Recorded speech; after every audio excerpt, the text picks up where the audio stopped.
आपण उंबरज क्रमांक 1 गावामध्ये आहोत। पाठीमागे महालक्ष्मीचं मंदिर आहे। या महालक्ष्मीचं जे ट्रस्ट आहे उंबरज ग्रामविकास ट्रस्ट, ह्या ट्रस्टच्या पदाधिकाऱ्यांची मनमानी आहे असा आरोप करत ही सगळी मंडळी या ठिकाणी आंदोलन करतायत, उपोषण करतायत। नेमकी त्यांची मागणी काय आहे, ते अशा प्रकारे आंदोलन का करतात? महालक्ष्मी मंदिर संपूर्ण महाराष्ट्रामध्ये प्रसिद्ध असताना नेमकं काय घडलंय, किंवा असं मी म्हटलो तरी चुकीचं होणार नाही की यांना अशा प्रकारचे आंदोलन करण्याची अवदशा का आठवली, हा समजून आपला घेण्याचा प्रयत्न आहे। हांडे साहेब, काय सांगाल तुम्ही? इकडे सरका। कदाचित मी वापरलेला शब्द तुम्हाला रुतलेला पण असेल, परंतु महालक्ष्मी मंदिर हे संपूर्ण महाराष्ट्रामध्ये परिचित असताना ह्या ट्रस्टचा अनागोंदी कारभार आहे असा आरोप करून तुम्ही अशा प्रकारे उपोषणाला बसणं, आंदोलन करणं किंवा ठिय्या आंदोलन करणं कितपत योग्य? पुन्हा तो शब्द अशी अवदशा का आठवली? हे तुम्ही म्हटलेत त्याप्रमाणे बरोबर, आम्हालाही ते बरोबर वाटत नाही आहे। त्याचं कारण आमचं हे अर्धपीठ आहे आणि पूर्वजांनी जे इतिहास घालून दिलेला आहे, पूर्वजांची जी परंपरा आलेली आहे, ती परंपरा जपण्याचा कालपर्यंत हा आटोकाट प्रयत्न केले गेलेला आहे। मग त्याच्यामध्ये मुंबईकर मंडळी असतील, स्थानिक ग्रामस्थ असतील, पार गावावरती ज्या वेळेस पुनर्वसनाची वेळ आली त्यावेळेससुद्धा मुंबईकर आणि ग्रामस्थ स्थानिक यांनी ते अतिशय नियोजनबद्ध काम करून गावाचं पुनर्वसन अतिशय व्यवस्थितपणे केलेलं आहे। मग ते पुनर्वसन होत असताना त्या कालखंडामध्ये मुंबईकडून काम करणारी मंडळी शंकर शेठ यशवंत हांडे असतील, किसन शेठ नथुजी हांडे असतील। तुमचं उपोषण का ठिय्या आंदोलन? आमचं सध्या साखळी उपोषण चालू। साखळी उपोषण? हो। तर ते साखळी उपोषण किती दिवस? साखळी उपोषण आमचं 30 आज 25 ते 30 तारखेपर्यंत रे। 1 तारखेच्या नंतर आमचं हे अमरण उपोषण आहे। तुमच्या मागण्या नेमक्या काय? आमच्या मागण्या थोडक्यात तुम्हाला सांगतो।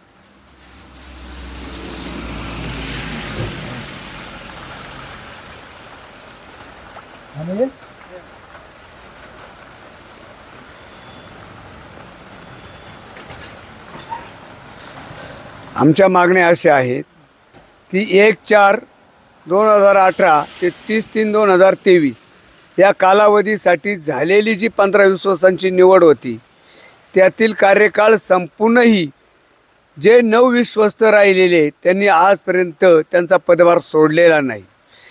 आपण एका मुद्द्यावर चर्चा करू। ज्या कालावधीमध्ये हे विश्वस्त आहेत त्यांना निवडलं कोणी? त्यांना भावकीने आहे, ग्रामस्थांमधून त्यांची निवड ज्याच्या त्याच्या भावकीतून 2 विश्वस्त दिले गेले। किती वर्षासाठी? ते 5 वर्षाच्या कालखंडासाठी दिले होते। 5 वर्ष झाले? 5 वर्ष होऊन गेले 2023लाच मार्च। त्यांना पुढच्या कार्यकारिणीनं किंवा वार्षिक सभेने त्यांना कंटिन्यू केलं असेल? हा, सभाच झालेली नाही। त्यांनी जे म्हटले आम्हाला कंटिन्यू केले। सभा झाली नाही असा तुमचा आरोप आहे? हो। 16/1/2021 रोजी त्यांनी जी सर्वसाधारण सभा झाली असं दाखवलं, आपला कार्यकाळ 2026 पर्यंत वाढवून घेतलाय।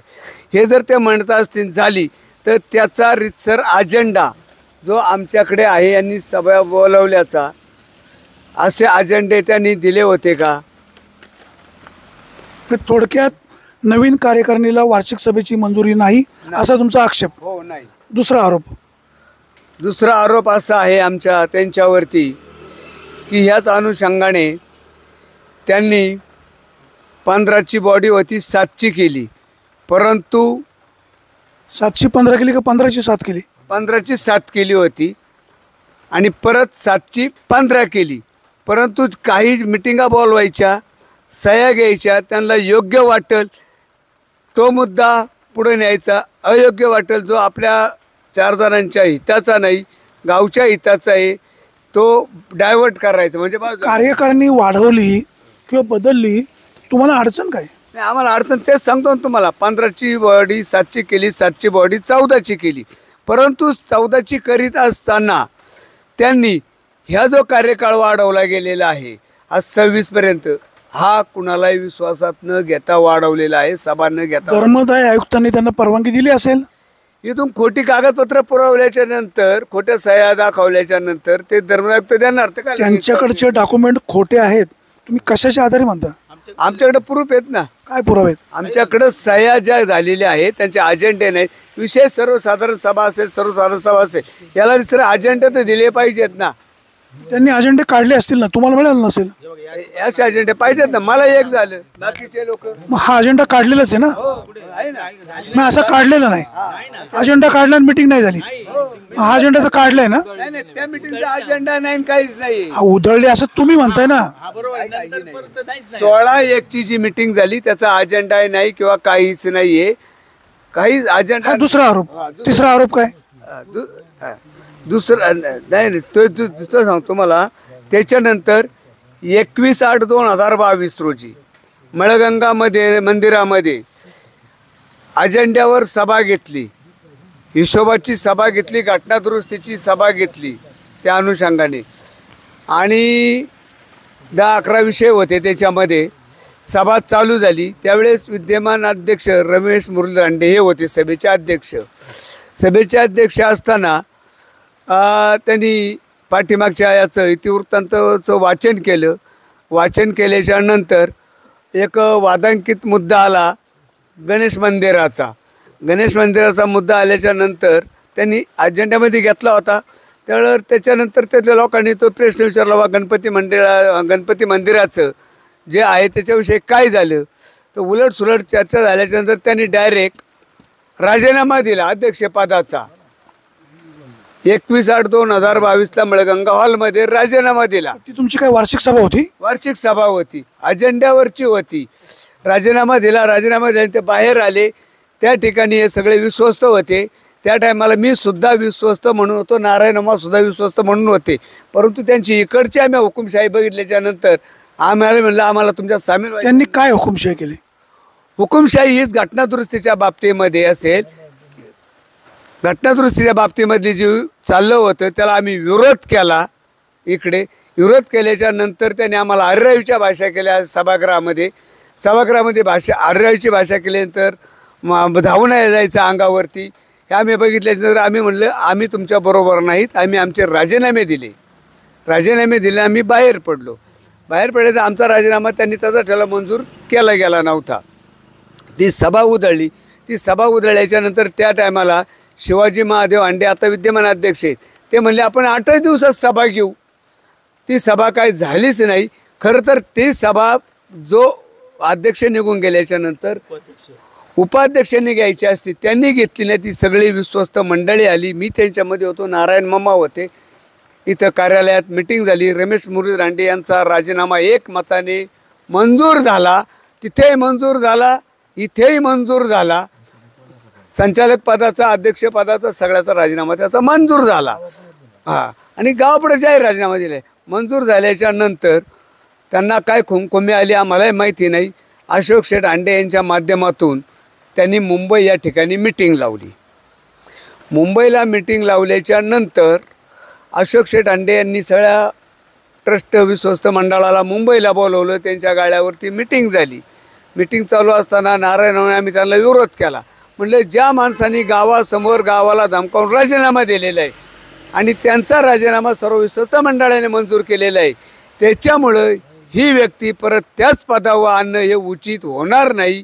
त्यांना घरी बसवणं हे. समजा त्यांनी राजीनामा दिला, बाकीच्या विश्वस्तांनी त्यांना सांगितलं असेल राजीनामा देऊ नका, त्यांनी तो मागे घेतला असेल, तुम्हाला अडचण काय? सगळ्या विश्वस्तांनी 1% मंजूर केला. ठराव लिहून घेतला, मंजूर केला. प्रोसिडिंगला राजीनामा मंजूर लिहिल्यानंतर त्यांची नव्याने निवड झाली असेल. एक आहे रिसायकलिंग परत होत नाहीये कोर्टाच्या आदेशाप्रमाणे. एकदा पद सोडल्यानंतर परत त्या पदावरती येता येत नाही. वाणी असं बायलॉज आहे?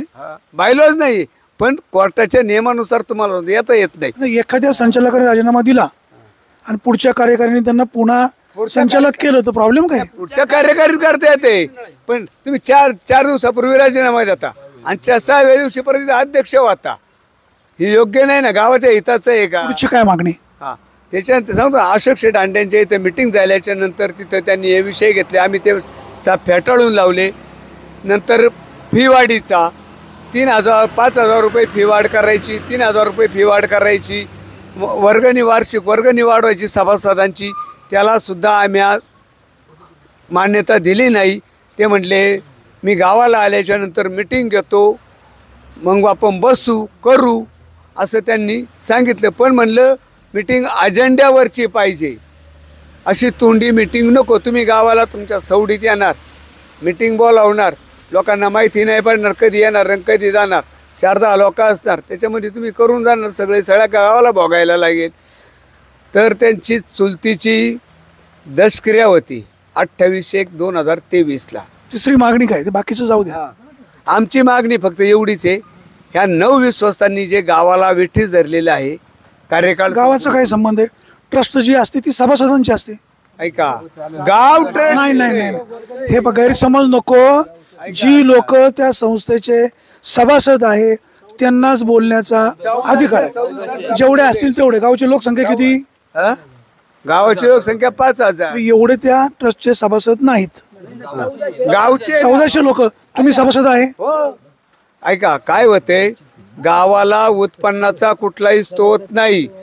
आतापर्यंत जी विकास कामं झाली ती गावाचा सर्वसामान्य माणूस केंद्रस्थानी मानून झाली. हा सभासद आहे, तो देणगीदार आहे. हांडे साहेब, तुम्ही एक पतसंस्था चालवता. वेगळी आहे वाणी साहेब. मला बोलू द्या. ट्रस्टचे जेवढे सभासद आहेत तेवढ्यांनाच ट्रस्टच्या विषयी बोलण्याचा अधिकार. ग्रामस्थांना सभासद नसताना त्या विषयावर बोलण्याचा अधिकार नाही. तुम्हाला सुद्धा कायदा कळतो. परंतु तुम्ही एक सांगा आम्हाला, कायद्याच्या भाषेतून जर चालवायचं असेल तर गाव चालू शकत नाही. कारण ह्या गावाला कुठल्याही प्रकारचं इतरत्र उत्पन्न नाही. उत्पन्न ते आहे सर्व. दोन विषय वेगळे आहेत. नाही वेगळं ते सांगतो. गावचा सर्वसामान्य देणगीदार हेच या गावचं खरं उत्पन्न आहे. शाळा मंदिर तसा तुमचा बायलॉज नाहीये. बायलॉज त्यांनी त्यांच्या हिताचा बनवून घेतलेला आहे. हा त्यांनी काय, तुम्ही पण तो मान्य केला असेल ना अगोदर? आम्ही मान्यच केला नाही म्हणून तर आमचं हे चाललंय उपोषण. मान्यच नाही आम्हाला तो बायलॉज. तुमच्यातले अगोदर किती विश्वस्त त्या ठिकाणी होते? तुम्ही आता जे बसलात याच्या अगोदर कोणी ट्रस्ट वर कोण कोण होतं? पूर्वी हे होते. मग तुमच्या काळामध्ये सभासद किती होते? 1450. मग बोलण्याचा अधिकार 1400-1500 लोकांना की गावच्या नागरिकांना? सगळ्यांना तसं अहो असा बायलॉज नसतो. नाही, पण बाजारात मध्ये नाही, पण मंदिरात ज्यावेळेस बसतो त्यावेळेस गावातल्या अनेक लोकांना तो आज त्यांना गाव बैठक त्यांना बोलायचा अधिकार असतो. आता मला माफ करा, तुम्ही एका मोठ्या संस्थेचे संचालक आहात. तिथे बोलण्याचा अधिकार फक्त कोणाला असतो? सभासदांना. मग तिथं एक नियम इथं एक नियम, असं कसं? नियम नाही, बरोबर आहे, नियम नाही. मग इथं कोणी बोलायचं? तुमचं काहीतरी कन्फ्युजन होतंय. तुमचं म्हणणं बरोबर आहे, परंतु आतापर्यंत जे गाव आता यांनी सांगितलं, तो गोडीत चाललं तो भाग वेगळा. कायद्यावर आल्यावर आजपर्यंत जे चाललं होतं ना, ऐका, आजपर्यंत जे चाललं होतं सर्वसामान्य माणसाला तिथं किंमत होती म्हणून ते चालत होतं. आता ही सर्वसामान्य माणसाची किंमत संपली. सभासद हाच फक्त बोलू शकतो. हे ठीक आहे तुमचा मुद्दा. विशेष सभा बोलून ही कार्यकारिणी बरखास्त करा, त्यांचे राजीनामा घ्या, नियमाने जाणार. त्या दिवशीच्या वार्षिक सभेला तुम्ही होते त्या दिवशी AGM ला. यांनी आम्हाला कोणाला बोलू दिलं का? तिथे काही नॉन मेंबर आतमध्ये गेले, तुमच्यातले सभासद आतमध्ये गेले, त्यांनी प्रोसिडिंगवर सह्या केली नाही. हजेरी पत्रकावर सही न करता तिथं गोंधळ घालणं, बोलणं कितपत योग्य? गोंधळ कोणी, तुम्ही स्वतः पाहिले, गोंधळ कोणी घातला नाही. तिथं फक्त आमचा मुद्दा काय होता, मीटिंग ऐका बाबा मला पण बोलू द्या. प्रश्न असा आहे, जी ट्रस्ट आहे तिथं आपण प्रेझेंट राहिलो सभासद म्हणून, तर आपण अगोदर तिथं सही करायला पाहिजे. आपण सही न करता त्या सभागृहामध्ये बसतो, प्रश्न विचारतो, हे चूक का बरोबर? नाही, प्रश्न विचारायला संधी दिली नाही साहेब. जी लोक बोलत होती, ऐका, तिथे अंबादास हांडे बोलत होते. तुमच्या मनाप्रमाणे मुलाखत होणार नाही. ऐका ना, हे किती तारखेचं पत्र आहे? हे पहा, तांत्रिक मुद्दा. अहो हे काय केलं बातमी. ऐका ना, इथं तारीख बघा. बाबा तुम्ही तुमचं म्हणणं अहो मी त्यांची वकिली करत नाही, मुद्दा समजून घ्या. नेहमी कायदा पाळायचा. विषय ऐका ना 2 मिनिटं बरं का. तुमचा जो मुद्दा आहे ना, बिगर सभासद तिथं आतमध्ये गेले होते. सभासद आणि बिगर सभासद हा फरक केला गेला. काय केला गेला? नवीन जे कोणी आता त्यांनी 22, 23, 24 मध्ये जे सभासद त्यांनी पुनर्गठन केलंय ते सभासद त्यांनी त्यासाठी ग्राह्य धरले. परंतु हा ना ऐका ना, हा 22, 23 आणि 23, 24चा अहवाल आहे. 23, 24ला तुम्ही नवीन पुनर्गठित केलेत. 22, 23ला तुमचे 101 रुपये 151 रुपयापासून जे सभासद त्यावेळेचे सभासद त्या मिटिंगला जाऊ शकतात, चर्चेत भाग घेऊ शकतात. बरोबर ना. मग आमच्या बरोबर जे गेले त्यांचं म्हणणे हे सभासद नव्हते, ते 3000 त्या आता नंतर नवीन सभासद फी वाढवली. 23, 24 मधले थोडे होते, बाकी जुने सगळे सभासदच होते. सभासदांव्यतिरिक्त साहेब माझा मुद्दा समजून घ्या. नंतरच्या बायलॉज प्रमाणे जे नंतर सभासद झाले त्यांनी मला बोलू द्या. जो काही बायलॉज तयार केलेला आहे जो आहे तो, त्याच्यानंतर काही सभासद झालेत त्यांनी मिटिंगला उपस्थित राहिल्यावर सह्या केल्या पाहिजे की नाही?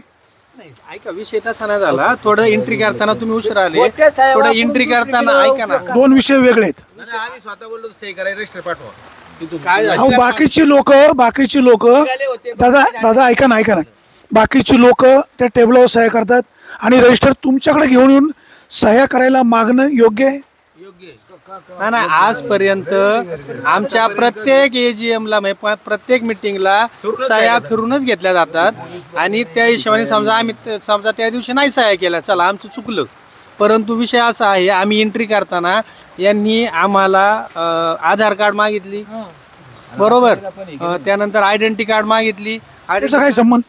त्यांनी असं आता शेवटी ते मालक आहेत ना संस्थेचे. मी काय, आमचा मुद्दा काय होता, आम्ही तिथेच सह्या करा. ते मालक नाही, विश्वस्त आहे फक्त. नाही ते मालकच झाले ना. आम्ही बसलो कशाला? बरोबर, आमचं भांडण तेच आहे. आमचं म्हणणं, आम्ही उमरज ग्रामविकास ट्रस्टला विरोध करत नाही. त्यात ह्या अपप्रवृत्त्या बसल्या त्यांना विरोध आहे आमचा. उमरज ग्रामविकास ट्रस्ट ही आमची इथली मातृसंस्था, सगळ्यांचीच आहे, सगळ्यांची मातृसंस्था इथली. जो सभासद नाही त्याचा सुद्धा त्याच्यावर तेवढाच अधिकार आहे. कारण आमच्या गावामध्ये तुम्ही पाहता, तुम्हाला माहिती आहे, नवरात्रोत्सवामध्ये ज्याची जेवढी ताकद आहे, ऐपत आहे, तेवढी तो देणगी देतो. कोण 5 रुपये, कोण 10 रुपये, कोण 11 रुपये. याच्यात तुम्ही पाहाल 5 रुपयाच्या सुद्धा पावत्या त्यांनी लिहिलेल्या आहेत. देणगीदार हा पार्ट वेगळा, सभासद हा पार्ट वेगळा. त्यांचा तुमच्या आज एवढा तुम्ही प्रॉपर्टी उभ्या केली, 1 कोटी रुपयाची तुमची इमारत उभी आहे. आज मंदिरात देणगीदारांचे आभारच ना, शेवटी याला कायदा आहे ना. नाही बरोबर ना, कायद्यानुसारच ना. मग आज आम्ही काय म्हणतो, आम्ही बाकी कोणाला घेऊन नव्हतो गेलो. आमचे जे जुने सभासद आहेत ना, 251 वाले, कोण 500 वाले, कोण 151, तेच होते आमच्या बरोबर. त्यांना बिगर सभासद म्हणणं ही त्यांची चूक आहे. आणि बॉनने आता जे सांगितलं ना, यांच्या ह्या नवीन सभासद पुनर्गठनाला धर्मदाय आयुक्तांची परवानगी दाखवा म्हटलं आम्हाला. मग तुम्ही परवानगी नाही असं म्हणता, त्यावेळेस त्यांच्याकडे अशी लेखी मागणी का केली नाही? हे पाय मुद्द्यावर चर्चा. तुम्ही जे आता म्हणताय ना, नवीन कार्यकारिणीला मंजुरी आलेली नाही असं तुम्ही म्हणताय, मग तसं त्यांना एक पत्र द्यायचं ना की ही कार्यकारिणी कशाच्या बेसवर तयार झाली. आता याच्यातला मुद्दा सांगतो. तुम्ही म्हटले ना, तुम्ही लेखी का नाही दिलं. आम्ही आतापर्यंत अनेक वेळा लेखी त्यांच्याकडे अनेक याची मागणी केलेली आहे. ते कशाचीही उत्तरं देत नाहीत. उलट आम्हाला पत्र उलटी दिली जातात. काय पत्र दिले यांना विचारा, यांनी अर्ज दिला होता. त्यांनी काय अर्ज दिला होता? त्यांनी आपण कशाची मागणी, प्रोसिडिंगची मागणी केली होती आम्ही. काय म्हणाले? त्यांनी आम्हाला सांगितलं का हा उमरज ग्रामविकास ट्रस्ट विरोधात कारवाई तुम्ही काम करता आहात, त्याबद्दल त्यामुळे आम्हाला तुम्हाला माहिती देता येत नाही. जर सभासद असतील तर त्यांना माहिती द्यायलाच हवी. सभासद आहेत ना, ते आहेत ना सभासद, शिवाय हे पुनर्गठित आहेत जे नवीन मेच्या प्रमाणे पण आहेत, त्यांना माहिती दिलीच पाहिजे, द्यायलाच पाहिजे. नाही मग तुम्ही आता म्हणताय ना जे का आम्ही लेखी त्यांच्याकडे आम्ही त्यांना लेखी अनेक वेळा दिले, त्यांनी आम्हाला काहीच नाही दिलं. साहेब एक लक्षात घ्या, देत नव्हते. पोच दिलीच पाहिजे, पोच दिलीच पाहिजे. द्यायला लागले आमचे सारखे अर्ज द्यायला लागले, आम्ही मागणी करायला लागलो. पोच दिली पाहिजे. ही लोकशाही आहे, हुकुमशाही नाही. ते विश्वस्त अध्यक्ष मालक नाही. शेवटी सगळ्या सभासदांनी त्यांची नियुक्ती केलेली असते 5 वर्षासाठी. बरोबर ना, 5 वर्षासाठी नियुक्ती होती. त्यांचा 5 वर्षाचा कार्यकाळ झाल्यानंतर त्यांनी राजीनामा देणं अपेक्षित होतं. आणि आमच्याकडे भावकी नाही आणि निवडी झालेल्या आहेत, त्या पद्धतीने पुन्हा निवडी घ्याव्यात अशी आमची प्रामाणिक मागणी होती. आणि ते आहे, अजून आहे. आणि यांनी एक मीटिंग लावली होती साहेब. हे पहा, याच्यात काय लिहिलं यांनी, पुढील 5 वर्षाच्या कालावधीसाठी विश्वस्त मंडळाची निवड करणे याचा अजेंडा प्रत्येक सभासदाला गेलेला आहे. हा 1400 आणि त्या मीटिंग मध्ये निवड झाली असेल ना? झालीच नाही, उधळून लावली ती मीटिंग, निघून गेले मीटिंग मधून. मग त्या मीटिंग मध्ये जर निवड झाली नाही तर मग त्यांनी ही कार्यकारिणी कुठल्या मीटिंगमध्ये दाखवली? यांनी हा ते आता- 24/1/23 दाखवली. तेव्हा बैठक झाली होती का? नाही बैठकच झाली नाही. बैठकच झाली नाही ना. 24/1/2023 ही कार्यकारिणी दाखवली नवीन. हा अजेंडा आम्हाला मिळाला 10/4/2023च्या मीटिंगचा आहे. म्हणजे आधी त्यांनी हे निवड दाखवली, हो निवड दाखवली आणि अजेंडा नंतर काढला, हो नंतर त्यांनी परत नवीन विश्वास असा तुमचा आरोप. हो आहेच आरोप हा. पुढचा आरोप काय? 23/4/23 पुढचा आरोप काय? 23/4/23 त्यांनी काय केलं तर महालक्ष्मीच्या मंदिरामध्ये नवीन कार्यकारिणी निवडीच्या संदर्भात परत अजेंडा दिले. त्याच टायमाला मिटिंग घेतली होती, परत ती पण झालेली नाहीये. ती अशीच उधळून लावली. तुमचा पुढचा आरोप काय? त्याच्यानंतर 15/8/2024 महालक्ष्मीच्या मंदिरातच आम्ही सर्व विश्वस्त मंडळ राजीनामा देतो 22/9च्या सभेमध्ये असं जाहीर ट्रस्टचे अध्यक्ष शिवाजी महादेव हांडे यांनी सांगितलं होतं. परंतु तिथं बी सभा त्यांनी उधळून लावलेली आहे. ती राजीनामे आले उधळूनच लावल्यात सभा सगळ्यात तुमच्या समोर. हे सगळ्या सभा फक्त बोलायच्या, सह्या घ्यायच्या, प्रोसिडिंग तयार करायचं, तिकडं पाठवून द्यायचं. मला एक सांगा, सभा सुरू होण्यापूर्वीच आपण जर एखाद्या विषयावर बोलत असू किंवा याचं उत्तर द्या त्याचं उत्तर द्या असं म्हणणं पण कितपत योग्य? अहो म्हटलंच नाही कोणी आतापर्यंत म्हटलं. त्यांचं म्हणणं असं आहे, त्यांच्या सभेचं तसंच झालं. काय लोकांना काढत होतं, आपल्या सह्याचा दुरुपयोग करता बाकी लिहून देत नाही. 369 ज्यावेळी आम्ही तिथे प्रवेशद्वारापाशी आलो, आम्ही 50 जण होतो. आम्ही आल्यानंतर ते काय म्हटले, 369 सभासद ज्यांचे 3,000 रुपये पूर्ण आहेत त्यांनीच. अध्यक्ष बाहेर बसले होते.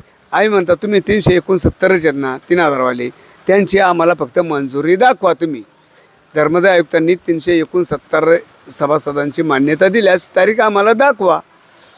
ते म्हणते येतो घेऊन मान्यता आतमधून. मान्यता आतमधून आणायचे जाऊन बसले अध्यक्ष पदावरून. सभा चालू गेली त्यांनी ना. मग आम्हाला बाहेर कायला बसून ठेवायचं म्हणून आम्ही गेलो. म्हणून त्याला एक विषय असा झाला, जनरली आता तुम्ही अनेक वर्ष तुम्ही सभासद आहे हो मी स्वतः नवीन का जुन्या याच्या पुनर्गठित आहे. मी जुना पण होतो आणि पुनर्गठित पण आहे. ह्या ज्या मिटिंगा चालतात, ह्या एजीएम होतात, ह्या एजीएम कोण चालवतो? अध्यक्ष? नाही, सचिव चालवतो ना. नाही, सचिव काय करतात? सचिव प्रोसिडिंग वाचणे, अजेंडा वाचणे. बरोबर. सचिवांनी ही मिटिंग त्या दिवशी चालवणं अपेक्षित होतं. परंतु सचिव असतील किंवा कोणी इतर पदाधिकारी असतील, कुणीही काहीही बोललं नाही. जी दादागिरी चालली होती ठराविक 2-3 जणांचीच चालली होती. पण विश्वस्त चर्चेमध्ये भाग घेऊ शकतो, मीटिंगचे विषय मांडू शकतो. मग हे सचिव कशाला केले तुम्ही? पद कशाला दिली त्यांना? बदलायची मागणी करा. बदलाचे नाही, आम्ही म्हणतो बरखास्तीची मागणी आहे आमची. आम्ही काय म्हणतोय, हे बरखास्त करा, नवीन घ्या, नवीन लोकांना काम बरखास्त करताना तुम्ही अशा प्रकारचं आंदोलन करून उपयोग होणार नाही. तुम्ही धर्मदाय आयुक्तांकडे याबाबत लेखी दाद मागायला हवी. दोन्ही प्रयत्न चालू ठेवलेले आहेत. दोन्ही प्रयत्न चालू आहेत आमचे. धर्मदाय आयुक्तांकडे सुद्धा प्रयत्न चालू आहेत. मग कायदेशीर कागदपत्राची पूर्तता करून तिकडे जर तुम्ही मागणी करत असाल तर इथं अशा प्रकारे आंदोलन करून लोकांमध्ये एक वेगळं वातावरण तयार होणार नाही का? लोकांना ह्या गोष्टी कळायला पाहिजेत ना. आजपर्यंत उमरजच्या कोणत्याही मिटिंगला पोलीस बंदोबस्त आला नाही आणि ह्या मिटिंगला पोलीस बंदोबस्त काय येतो? जर कायदा सुव्यवस्थेचा प्रश्न निर्माण झाला, तिथं काय भांडण निर्माण झाली, तुमचं म्हणणं काय, त्यांचं म्हणणं काय, आम्ही संस्थेचे विश्वस्त आहोत, पदाधिकारी आहोत, आम्हाला संस्थेचं हित जपायचंय, आम्ही ग्रामस्थ आहोत, आम्हाला आमच्या संस्थेचं हित जपायचं ना. जास्त जोखीम विश्वस्तांची असते. 100% असते ना. त्यांची जोखीम जरी असली तरी त्यांना सर्वसामान्य ज्यांच्या 2 रुपयावर तुमची संस्था चालते किंवा ही विकास कामं तुम्ही धार्मिक देवस्थानात चालवता, त्यांना जर काडीची किंमत नसेल तर त्यांच्या त्या विश्वासपदाचा त्या उपयोग काय? आमचं भांडण तेच आहे, आमचं भांडण बाकी काय नाही. मनमानी करतात, मनमानी कारभार चालू आहे. आर्थिक काही होतंय का किंवा असा काही आक्षेप आहे का? नाही का ना. हे आम्ही आजपर्यंत असं म्हटलो नाही कधी. परंतु आता आम्ही असं म्हणू, जर तुम्ही अशा मिटिंगा उधळून लावता, तुम्ही परस्पर पार गोंधळात सगळं मंजूर करीत असाल तर असं असू शकतं. शंका आहे ना 100%. आता त्या दिवशी निर्माण केली शंका त्यांनी.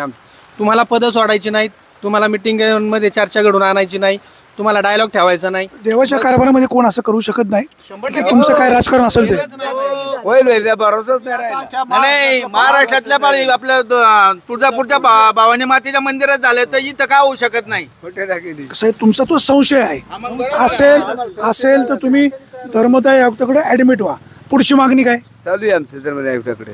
आमची पुढची मागणी फक्त एकच आहे, जे नवविश्वस्त राहिलेत यांनी सरळ राजीनामे द्यावेत, पदमुक्त व्हावं आणि नवीन यायचे ते आम्ही आमचं बघू काय करायचं ग्रामस्थांची सभासद ही कार्यकारिणी बरखास्त कोण करणार? धर्मदाय आयुक्त. नाही तसं नाही, यांनी फक्त राजीनामे गावासमोर सर्व जाहीर सर्व राजीनामा देणं वेगळं आणि बरखास्त करणं वेगळं. मुदतच संपली ना. विशेष सर्वसाधारण साहेब, मग तुम्ही धर्मदाय आयुक्तांना कळू शकता की यांची मुदत संपलेली आहे, त्यांना कमी करा. त्यांनी करून आणली मुदत. विशेष सर्वसाधारण सभा बोलून सर्व सभेसमोर ह्या सर्वांनी यांचं विश्वस्त मंडळ जे 9 जण राहिलेत 15 पैकी यांनी ते बरखास्त करणे आणि त्या मीटिंगमध्ये निवडणूक अधिकारी नेमून त्याच्यानुसार तो कार्यक्रम राबवणे बायलॉज प्रमाणे. हांडे साहेब, आता तुम्ही सहकारामध्ये काम करता, ट्रस्टमध्ये एक बायलॉज असतो की त्यांची मुदत संपल्यानंतर आपण एक निवडणूक निर्णय अधिकारी नेमतो. मग तो धर्मदाय आयुक्त नेमतो किंवा तुमच्या कार्यकारिणीमध्ये आपण प्रोव्हिजन करतो. मग तशी प्रोव्हिजन तुम्ही करायला पाहिजे. ती जबाबदारी विद्यमान ट्रस्टींची आहे. त्यांची विद्यमान आमची मान्यच ते त्यांनी केलं पाहिजे. ते करा म्हणतोय आम्ही, ते करत नाही. फक्त कार्यकारिणी निवडायची लोकांना गोळवत ठेवले आतापर्यंत. आणि खरं तर लोकांना त्या आर्थिकतेशी काही हे नव्हतंच लोकांचं, परंतु 5 सभा त्यांनी उधळून लावल्यात 5 आणि हिशोबच नाही. त्याच्यामुळे लोकांना आता ही सगळी शंकेची चुकायला लागलेली आहे किंवा नक्कीच काय चाललं यांचं. का लोकांना बोलू देत नाही, लोकांना काही होऊ देत नाही. आपला जर स्वच्छ कारभार आहे ना, कोणी यान बसाना ऐका बुवा, तुमचं काय म्हणणं असेल ते आम्ही ऐकतो. योग्य उत्तर असेल ते समर्पक उत्तर तुम्हाला तुमची शंका निरसन करू. आणि आमचं काय चुकत असं तुम्ही सांगा, ते आम्ही सुधारू. हे असं व्हायला पाहिजे ना, पण तसं नाही होते. तुम्ही हे करण्यापेक्षा तुम्ही समोरासमोर या, आपण बसू, चर्चा करू, त्या चर्चेतून आपण काहीतरी मध्य मार्ग काढू. नाही, ऐका. मी सुद्धा त्यांच्याशी या विषयावर बोललो होतो. त्यांना मी असं सांगितलं होतं का आपण चर्चा मुद्द्यावर करू.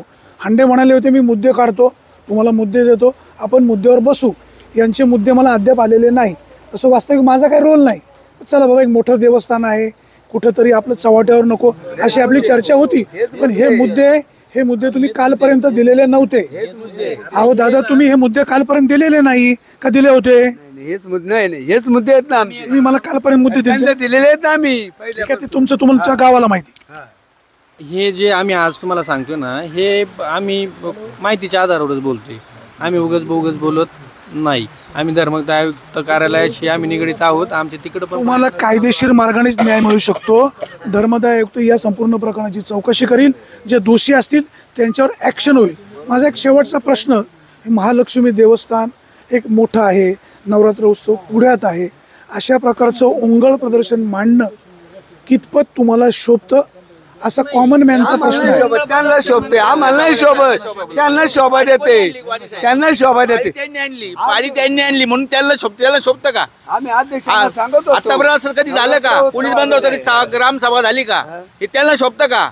9 जणांना पोलीस बंदोबस्त बोलवला म्हणजे कायदेशीर चूक असं नाही. काय आम्ही म्हणतो काय ती चूक आहे? कधी 40 वर्ष गावाला झाले, 40 वर्ष लोकांनी कारभार केला, त्यांनी कधी आणलं नाही, यांनी काय आणायचं का? काय करायला कसं आहे, तुमच्या काळामध्ये तसं केलं नाही म्हणून त्यांनी आता आणलं. ती काय चूक असं होत नाही कधी. नाही. पूर्वीची लोक जी होती ना, जी लोकांनी पूर्वी काम केलं, ज्यांनी हे उभं केलंय, यांनी काय नाही केलंय.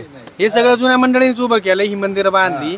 आणि जे चूक असेल ते चूक, जे बरोबर असेल ते बरोबर. महालक्ष्मी सगळ्यांना पाहून घेईल. मी बातमी चुकीची करत असेल तर मला पाहून घेईल, यांचं चुकीचं असेल तर यांना पाहून घेईल, विद्यमान ट्रस्टी चुकीचं बघत असेल तर त्यांना पाहून घेईल. मग तुम्ही गाव भरडलं जाते ना, याच्यात गाव भरडलं जाते ना. आतापर्यंत असा इतिहास आहे का तिथं खोटं बोललं तर त्यांचं वाटोळच झालेलं आहे. तसं याप्रमाणे यांचं सुद्धा वाटोळं झालं. असं आपण म्हणू शकत नाही. जे नियमात असेल ते होईल, असं आपण कोणाला शाप नाही देऊ शकत. या 1450 सभासद जे झाले त्यामध्ये 700 सभ्यांचा हनुमान महादेव हांडे यांनी ट्रस्ट आपलं संस्थेतून लोकांचे पैसे आणि यादी पाठवली आणि ह्या संस्थे मी कारभार करील असं त्यावेळेस त्यांनी हिंमत केली ती, वल्गना केली ती. आज कारभार पाहायला राहिला, आज पण तुर्गात जाऊन दोन विषय वेगळे आहेत. त्या विषयावर चर्चा नाही, त्या विषयावर चर्चा. दोन विषय वेगळे आहेत. मला आमचा प्रामाणिक आणि एकच मुद्दा आहे, सदर विश्वस्त मंडळाने राजीनामा द्यावा. आणि ही आम्ही त्या दिवशी मोठ्या मनाने म्हटलं, तुम्ही हा नवरात्रोत्सव तुम्ही साजरा करा, हे सुद्धा सांगितलं मीटिंगमध्ये. फक्त तुम्ही राजीनामा द्या, नवीन लोकांना काम करू द्या. आहेत ना अनेक काम करणारे लोक आहेत, तुम्हालाच कळते, बाकीच्यांना काही कळत नाही, अशातला काही विषय नाही. मग आमचं मागणी तेवढीच आहे की बाबा यांनी राजीनामे द्यावेत आणि नवीन विश्वस्त निवड करावी. आमचा मुद्दा एवढाच आहे, एकच आहे, आणि त्यांनी ते मान्य करावं आणि ते मान्य करत तुम्ही या संदर्भामध्ये विद्यमान संचालक मंडळाशी चर्चा का करत नाही? आता पार डोक्यावर अहो लय मिटिंगा झाल्या, लय मिटिंगा झाल्या. आम्ही 7-8 महिने मिटिंगाच करतोय. अशोकराव, मला माझा मुद्दा समजून घ्या. तुम्हाला असं वाटतंय मी त्यांची बाजू घेतो. प्रश्न बाजूचा नाही, इथं टेक्निकल मुद्द्यावर चर्चा केली पाहिजे. काही विषयावर आपण चर्चा झाली पाहिजे. तुम्ही त्यांच्याकडे प्रस्ताव दिलाय किंवा ते डायलॉग करत नसतील. आजपर्यंत अनेक ऐका ना, आजपर्यंत 4-5 मिटिंगा झाल्या. त्या 4-5 मिटिंगांमध्ये चर्चा करायची संधी होती ना, असं काही विषय नव्हता. ते मार्ग काढत नाही. ते मार्ग काढत नाहीत, त्यांना मार्ग काढायचा नाही, असा सरळ विषय. आणि त्यांनी आज तुमच्याकडे निरोप पाठवला काय, ते चुकीचं नाही. तुम्ही माझ्याकडे निरोप आलेला नाही. मीटिंगच्या दिवशी आपण चर्चा करत होतो की तुम्ही अशा प्रकारे काय करण्यापेक्षा तुमचे मुद्दे घेऊन चर्चा करा, तिथं कॅमेरा लावा, चर्चा मुद्द्यावर करा असं म्हणणं होतं. हे म्हणाले होते मी तुम्हाला मुद्दे देतो. ते मुद्दे आत्तापर्यंत आलेले नव्हते. अर्थात तो माझा रोल नाही. याच्यात वाणी साहेब, याच्यात एकच मुद्दा आहे. ह्या कार्यकारिणीने राजीनामा द्यावा, नवीन कार्यकारिणी निवड करावी. आमचं काही म्हणणं नाही. कोणाची विश्वस्त म्हणून निवड झाली गावात तरी आमची काही अडचण नाही. त्याला हा मार्ग योग्य. हे जर ऐकतच नाही कोणाचं, जर मिटिंगांमधून उठून जातात, वल्गना करतात, मी अमुक करीन मी तमुक करील, दादागिरीची भाषा करणार असतील, तर हा पर्याय योग्यच आहे ना. आणि तुम्ही जे म्हणता ना वंगळवानं, हे वंगळवानं नाही. आमचं गाव आंदोलनाचं आहे, आंदोलनातूनच उभे राहिलं आमचं गाव. उत्सव पुढ्यात आहे ना. उत्सव आहे ना, 100%. उत्सवाला गालबोट लागणार नाही, तो काय विषय नाही. त्यांनी मग उत्सवाच्या आधी तडजोड करा, त्या राजीनामे करा, विश्वास निवड, संपला विषय. आमचं काही म्हणणं नाही. तुम्ही याबाबतची धर्मदाय आयुक्तांकडे तक्रार कधी केली? हा प्रश्न तसा नसतो. तुम्हाला कायदा कळला पाहिजे, यांना समजून सांगा. अहो 2 विषय वेगळे दादा. ही कार्यकारिणीची मुदत संपलेली आहे, ही कार्यकारिणी बरखास्त करावी अशा प्रकारची आपण तक्रार केलेली आहे काय? 2023 पासून आमची धर्मदाय आयुक्तांकडे तक्रारी चालू या मुद्द्यावर. मग धर्मदाय आयुक्त या संदर्भात आता मला बोलू द्या ना. आपण ह्या कार्यकारिणीची मुदत संपली, ही कार्यकारिणी बरखास्त करून नवीन कार्यकारिणी नियुक्ती करावी असं त्यांना कळून किती महिने झाले? मार्च 23 पासून आहे. मग 2 वर्ष झाले. त्याच्या पुढे काय झालं? आम्ही चौकशीची मागणी केली भांगे साहेबांची. 2 विषय वेगळे येतो. कार्यकारिणी बरखास्त करा, पुढे काय झालं? ऐका, कार्यकारिणी बरखास्त करा. त्यांनी सांगितलं आम्हाला कार्यकारिणी बरखास्त करता येत नाही, त्याचं कारण आम्हाला पहिली चौकशी करावी. मग आम्ही चौकशी काय केली? चौकशीचे अर्ज दिले, निरीक्षक म्हणून भांगे साहेबांची नियुक्ती झाली. आता आम्ही 2 महिन्यापूर्वी त्यांना आमचं जे म्हणणं आहे ते संपूर्ण त्यांना दिलेलं आहे. आता यांना पण पत्र आलेलं असेल ते चौकशीसाठी, यांना बोलवलं असेल. भांगे साहेबांचा नंबर आहे? नाही, ते नंबरच देते नाहीत. तर ऑफिसचा नंबर, त्यांच्या ऑफिसचा नंबर, कार्यालयाचा नंबर आहे. काय पब्लिक कार्यालय आहे ना, तिथला नंबर आहे का? तिथला नंबर कार्ड देतो मी तुम्हाला, नंबर थोड्या टायमध्ये देतो नंबर. आपण काय असं म्हणतो तर ते कोण भांगे त्यांच्याशी आपण बोलू. जर आमचं जे आहे ना ते SSC 5 ते रेहमान मुल्ला अशी एक लेडीज आहे, त्यांच्याकडे ते कार्यवर. पण जर तू लँडलाईन नंबर असेल तर मुल्ला मॅडमशी बोलू ना आपण. लँडलाईनचा नंबर देतो तुम्हाला मी, तुम्ही बोला पाहिजे. नाही 2 मिनिटं वाटलं आपलं तुम्हाला 5 मिनिटं थांबवा तुम्ही. नाही, कशासाठी मी सांगतो तुम्हाला काय झाले, प्रॉब्लेम काय आहे ते बोलू ना. काही मार्ग काढल्यावर तुमचं हे साखळी उपोषण सुटेल. मार्ग एकच, जे 9 विश्वस्त राहिलेत 15 पैकी यांनी सगळ्यांनी राजीनामा द्यायचा, हाच मार्ग आहे आमच्याकडे, बाकी दुसरा मार्ग नाही. आणि जुन्या सभासदांचं सभासद होतं अबाधित राहावं, जुन्या सभासदांचं सभासद होतं अबाधित राहावं. आणि ही जी कार्यकारिणी आहे त्या कार्यकारिणींनी स्वतः यांनी त्यांचे राजीनामे देऊन टाकावे, तर नव्या कार्यकारिणीची निवड करावी. आपण पाहतोय उमरज ग्रामविकास ट्रस्टच्या कारभाराच्या विरोधामध्ये ही सगळी मंडळी उपोषणाला बसलेली आहेत. आता सध्या हे साखळी उपोषण चालू आहे. विद्यमान कार्यकारिणी सुद्धा यांचं नेमकं म्हणणं काय आहे ते नियमात असेल तर त्याच्यावर मार्ग काढायला हवा. त्याचबरोबर धर्मदाय आयुक्ताच्या कार्यालयाने सुद्धा यांचं म्हणणं जर कायदेशीर असेल तर जे दोषी असतील त्यांच्यावर कारवाई करायला हवी. प्रामुख्याने हे महालक्ष्मी देवस्थान अतिशय जागृत आहे. हे अर्धपीठ म्हणून ओळखलं जातं. नवरात्र उत्सव पुढ्यात आहे, त्याच्या अगोदर काहीतरी सकारात्मक मार्ग निघेल. उपोषण करते आणि ट्रस्टवर बसलेले पदाधिकारी ह्या सगळ्यांना महालक्ष्मी माता सुबुद्धी देईल अशीच अपेक्षा. सुरेश वाणी, विघ्नर टाइम्स, उमरज क्रमांक 1.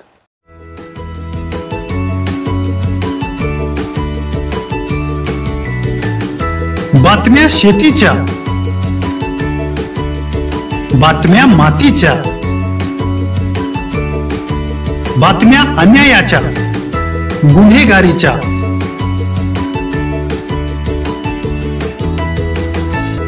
राजकारणाच्या आणि समाजकारणाच्या, शोषणाविरुद्ध बुलंद आवाज, जनसामान्यांच्या हुंकाराची गाज, सत्कार्याला प्रोत्साहन, दुष्कृत्याला अनुशासन, निर्भीड, निस्पृह, सडेतोड, बेधडक आणि रोखटोक म्हणजेच विघ्नहर टाइम्स. शोध बातमीचा, ध्यास सत्याचा.